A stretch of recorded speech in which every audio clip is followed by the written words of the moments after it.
ทรงสาธุการพ่อแม่เอ้ยกับทั้งครูอาจารย์ครูบรรสอนความรู้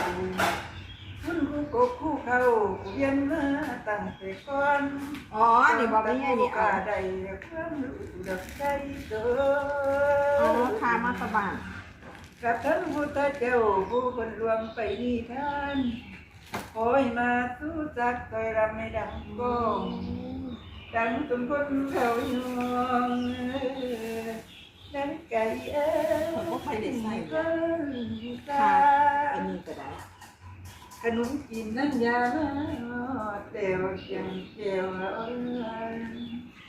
พอบุญเราทุกท่านทุกท่านมาอุดหนุนเด้น้องขอขอบคุณหลายๆให้อยู่เย็นเด้อค่ะ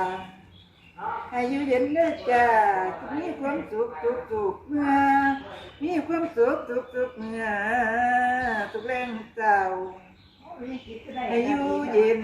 ให้อยู่เย็นโอ้ยสึกวันดวนเพลงไหมเบิ่มเจริญเด้อค่ะ ซื้อพักแถมหมอลำกับพี่น้องค่ะ พอรับกระเถาไปน้ำลง